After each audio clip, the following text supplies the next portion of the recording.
Yo, what's up mga brad? So, ito ngayon, papalinis tayo ng kadena dito sa Ruka Cobra Motor Parts and Accessories, then services sila. Palinis tayo ng kadena dahil tawag dito, nangangalawang siya mga brad, tapos papa-adjust natin. Kulang-kulang kasi tayo ng tools. So, ito na lang tayo dito. Yan, papalinis natin. Nangingitim, kalawang pag hindi kasi maingatan, madaling masira. So pag madaling masira, papalit ka na lang ng bago. Ganun lang yun.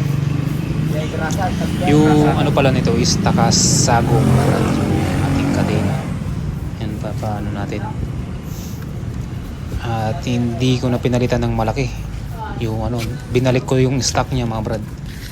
Ito pala ako lagi nagpapalinis dito sa Ruka Cobra, mga brad. At nagpapayos, etc. So, sampabian kasi ito. Kahit noon pa yung isang motor ko yung gamit ko dito na pinapalinis o kaya mga services. Ganun. Ayos kasi yung servisyo dito mga brad. Okay, so sa tabi lang po sila ng daan dito, makikita nyo na dito malapit sa Sampabian Church mga brad. Kita nyo lang dito sa gilid Ruka Cobra.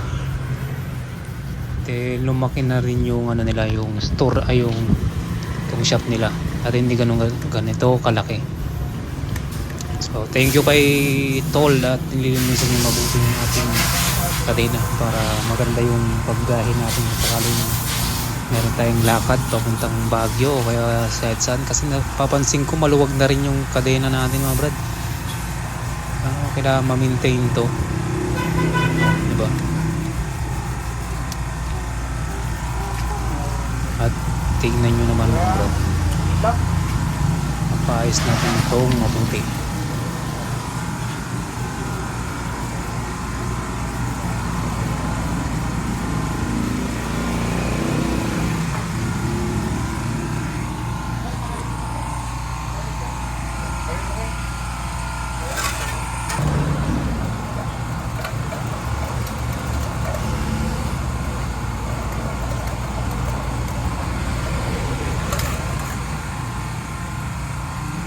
Kayo at kadina.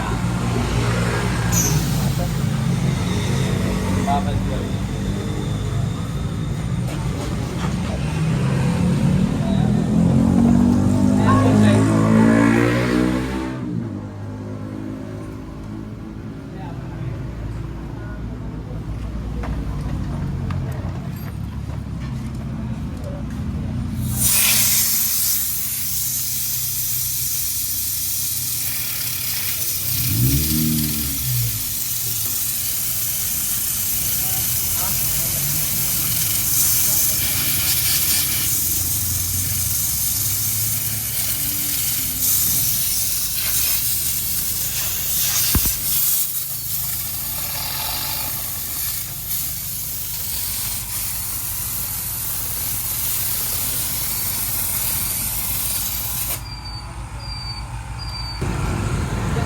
Ito mga brad, natanggal na yung mga kalawang natin. Papa-adjust na lang po natin mga brad nito.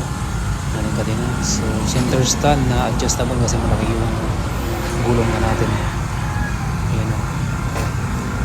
Bala ko pa sana palagyan ng lubricant, kaso hindi ko na tinuloy. Ako na lang maglalagay.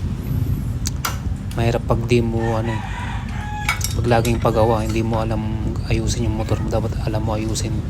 Walang kusa. Wala kasi akong mga tools kaya kailangan paayos sa kanila.